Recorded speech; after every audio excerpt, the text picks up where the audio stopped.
to set up your wages for your job or shift. From the slider menu, select Wages and Job Setup. Wages. After selecting Wage and Job Setup, you will be able to add your job. This screen shows that 2 jobs have already been created. We support 2 different companies at the same time, which we call Job 1 and Job 2, but if you are working for just one company, which we will label Job 1, you can start and stop Job 1 companies sequentially, as long as do not have overlapping dates. They must be sequential, meaning one will start after the end of the first, to allow for new wages for the same company, for example, a raise in wages. Jobs have a start date and end date, so that the system can accurately calculate if over your career, you have more than one job with different wages, or you want to keep track of information from each job, or if you get a raise from your company, you can put an end date up to the point you get your raise.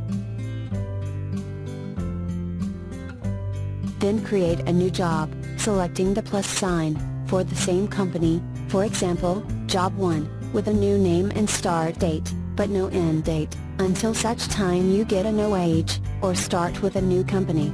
If you want to edit an existing company, just tap on the company name, and you get a pop-up to delete or edit the company setup. Step-by-step procedure. First, from the slider menu, select Wage and Job Setup.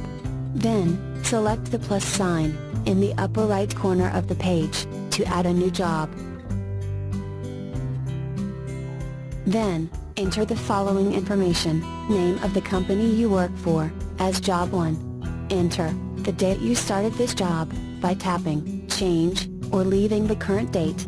Date must be before the date you start and putting your tips and wages. Leave the end date blank, until you no longer work at this company, or you want to change your wage amount going forward, by setting up a company too. This happens when you get a raise, for example, and you want the historical data to use the old wage amount. When this happens, enter an end date and create a new Job 1. If you are still working for the same company, just create a company 2 to distinguish it from the previous company, and give it a new start date. Enter the hourly wage amount. If you have multiple wages for the same company, select the plus sign, and enter the next wage amount, and so on.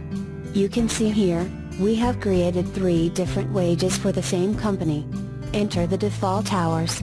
For example, if you usually work 4-hour shifts, enter 4. This will be entered for you automatically when go to enter your tips, but on the edit page, you will be able to change the hours worked for any specific date. Select your background color you would like displayed on the calendar page for Job 1. You are allowed to track 2 jobs at the same time. Each job can be displayed using a different color on the calendar page. Also, if you start with a new company or get an increase in wages, you can use a new color. When setting up a Job 2, a pop-up will ask you to select the start of work week for the calendar. Save changes. If you added an end date when you are still with the same company, you may want to delete the company and start over.